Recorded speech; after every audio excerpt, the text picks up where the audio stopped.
नमस्कार दोस्तों। आज हम बात करेंगे एक ऐसी किताब की जो हमारे जीवन को नई दिशा देने में सक्षम है। द पावर ऑफ थॉट यानी विचारों की शक्ति। इसके लेखक है हेनरी थॉमस, जिन्होंने इस पुस्तक में यह समझाया है कि हमारे विचार ही हमारे जीवन के सबसे बड़े निर्माता है। हम जैसा सोचते हैं वैसा ही बनते हैं। हमारे विचार हमारी आदतों, भावनाओं और फैसलों को प्रभावित करते हैं। यह किताब हमें सिखाती है कि अगर हम अपने विचारों को सही दिशा में ले जाएं, तो हम अपनी जिंदगी को बदल सकते हैं। पुस्तक का सबसे पहला मुद्दा है विचारों की शक्ति। हमारे विचार हमारी वास्तविकता का निर्माण करते हैं। सकारात्मक विचार हमारी सफलता का कारण बनते हैं, जबकि नकारात्मक विचार हमें पीछे ले जाते हैं। इसलिए हमें अपने विचारों को सकारात्मक और रचनात्मक बनाए रखना चाहिए। उदाहरण के तौर पे, अगर आप बार बार सोचते हैं कि मैं यह कर सकता हूं, तो आप उस दिशा में प्रयास करेंगे और सफलता जरूर पाएंगे।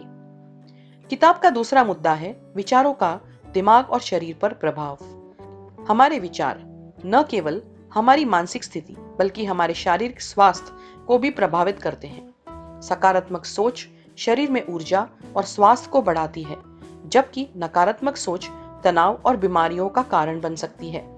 इसलिए ये जरूरी है कि हम सकारात्मक सोच का अभ्यास करें, चाहे परिस्थिति कैसी भी हो। उदाहरण के तौर पे, जिन लोग बीमारी के समय भी सकारात्मक रहते हैं, उनकी रिकवरी दूसरों की तुलना में तेज होती है। किताब का तीसरा मुद्दा, ध्यान और एकाग्रता का महत्व। हमारे विचारों की शक्ति तभी बढ़ती है जब हम ध्यान और एकाग्रता से सोचते हैं। बिखरे हुए विचार कमजोर होते हैं, लेकिन केंद्रित विचार असंभव को भी संभव बना सकते हैं। इसलिए हमें अपने लक्ष्य पर ध्यान केंद्रित करना चाहिए और व्यर्थ की चीजों से अपना ध्यान हटाना चाहिए। उदाहरण के तौर पे, एक खिलाड़ी जो अपने खेल पर ध्यान केंद्रित करता है, वह बेहतर प्रदर्शन जरूर करता है। किताब का चौथा मुद्दा, डर और संदेह से बचाव। डर और संदेह हमारे विचारों की सबसे बड़ी बाधा है। अगर हम खुद पर विश्वास नहीं करते, तो हमारी क्षमता कम हो जाती है। डर और संदेह को पहचानें और उसे सकारात्मक सोच से बदलें। उदाहरण के तौर पे, अगर कोई छात्र सोचता है कि वह परीक्षा में असफल होगा, तो उसकी तैयारी पर भी उसका असर पड़ेगा और वह सच में असफल हो सकता है। किताब का पांचवा मुद्दा, कल्पना की शक्ति।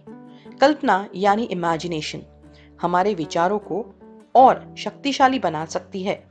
अगर आप अपने लक्ष्य को स्पष्ट रूप से देख सकते हैं, तो आप उसे पाने के लिए प्रेरित होंगे। अपने लक्ष्य की कल्पना करें और उन्हें वास्तविकता में बदलने के लिए काम करें। उदाहरण के तौर पे, महान वैज्ञानिक अल्बर्ट आइंस्टाइन ने कहा था कि कल्पना ज्ञान से अधिक महत्वपूर्ण है। किताब का छठा मुद्दा, आत्मविश्वास और विचारों का संबंध।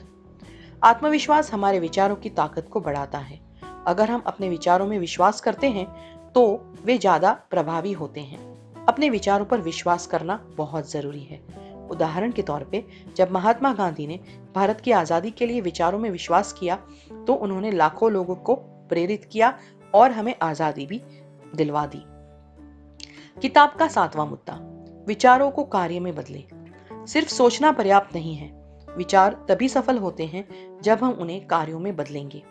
अपने विचारों को योजना और कार्यों में बदलना बहुत जरूरी है। उदाहरण के तौर पे, अगर आप सोचते हैं कि आपको फिट होना है, तो इसे एक्शन में बदलें, जैसे एक्सरसाइज करना और डाइटिंग करना शुरू करें। तो कुल मिला के अगर किताब को संक्षिप्त में समझे, तो पहला मुद्दा, सकारात्मक सोच का अभ्यास करें। दिन की शुरुआत एक सकारात्मक विचार से करें। दूसरा, ध्यान करें। यह आपके विचारों को केंद्रित और स्पष्ट करेगा। तीसरा, अपना लक्ष्य तय करें। अपने विचारों को किसी उद्देश्य के लिए निर्देशित करें। चौथा, नेगेटिव सोच को पहचानें। जैसे ही कोई नकारात्मक विचार आए, उसे रोकें और सकारात्मक सोचना शुरू करें। पांचवा, आभार व्यक्त करें। हर दिन उन चीजों के लिए आभार प्रकट करें जो आपके पास है। किताब का निष्कर्ष, द पावर ऑफ थॉट, हमें सिखाती है कि हमारे विचार हमारी सबसे बड़ी ताकत है। हम जैसा सोचते हैं वैसा ही बनते हैं। अगर हम अपने विचारों को नियंत्रित करना सीख ले, तो हम अपनी किस्मत खुद लिख सकते हैं। याद रखें, एक सकारात्मक विचार न केवल आपके जीवन को बदल सकता है, बल्कि यह दूसरों को भी प्रेरित कर सकता है। तो आज से ही शुरू करें, अपने विचारों को पहचानें, उन्हें नई दिशा में मोड़ें और अपने सपनों को साकार करें। धन्यवाद।